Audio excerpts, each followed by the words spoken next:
Hello. Today we are going to talk about the basics of Smith chart. Smith chart basics. So this is how the Smith chart looks like.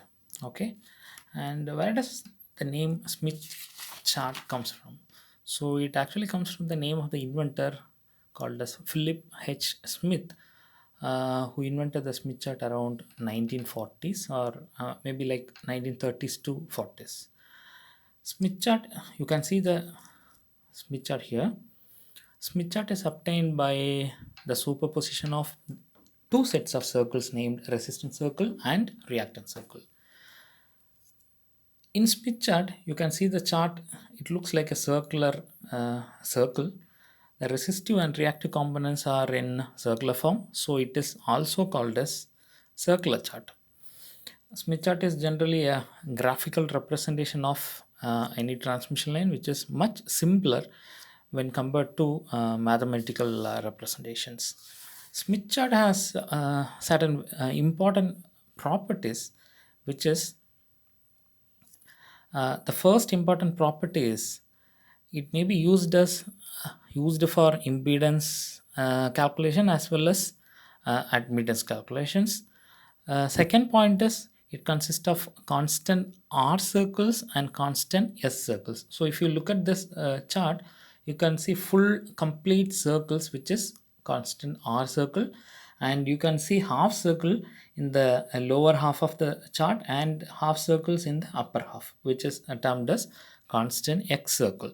And one more important thing is this: in Smith chart all the values are normalized, so it is also called as normalized chart, meaning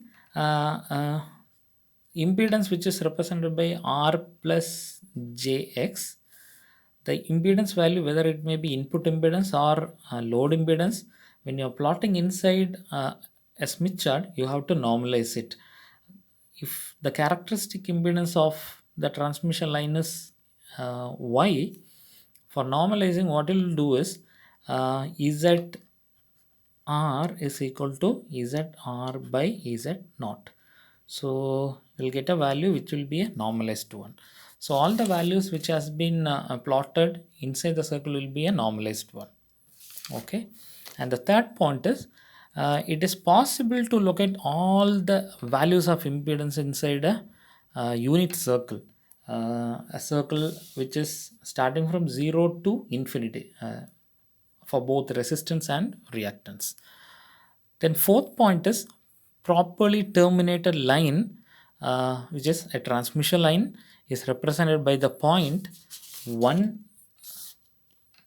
comma 0, which is the center of the Smith chart. So what is the meaning behind this is, if the input impedance is equal to characteristic impedance, we'll say this is the condition for a properly terminated line.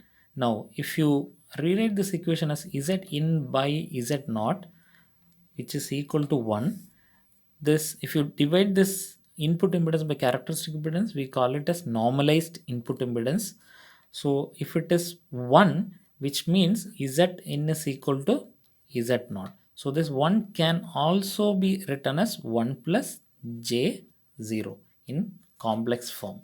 Okay, so this 1 is the real part and r, this 0 is the imaginary part, which is the x.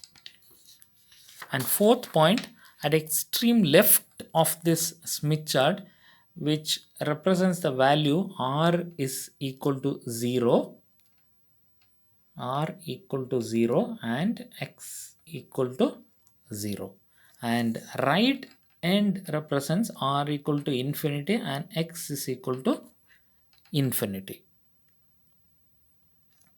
And the final point, sixth important point, is a complete revolution of 360-degree around this chart represents a distance of lambda by 2, that is half wavelength.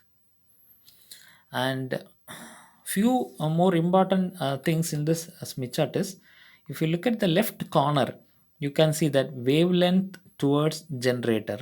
So the values which varies in clockwise direction. You can see the like 0.04, 0.05, 0.06, 0.07, 0.8, and it goes on and on. And if once you reach the right corner, it is 0.25, and one complete rotation will give you 0.5, so zero point 0.5 lambda, that's the meaning.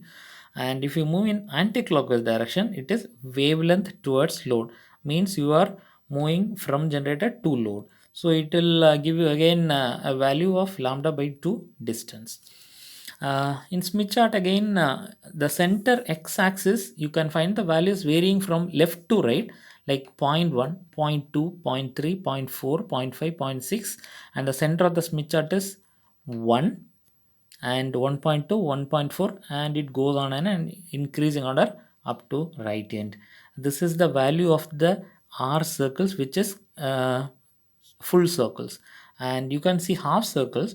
The value of half circles you can find at the outer edge of the circle, that is 0.3, 0.4, 0.5, 0.6, 0.7, which is the values of reactance circles. So upper half of the Smith chart shows the positive reactance values, and negative lower half shows negative values.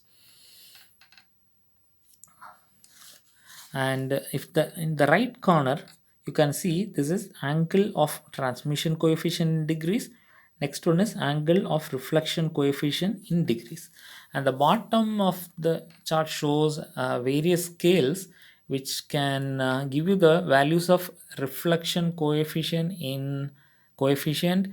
Then second shows reflection coefficient P, and the third line shows standing wave ratio. So you can find all these parameters in this chart, I mean a scale below this chart. Okay, so these are the basic fundamentals of Smith chart, and in the next video we'll have a look at into one example to find various parameters associated with transmission lines. Thank you.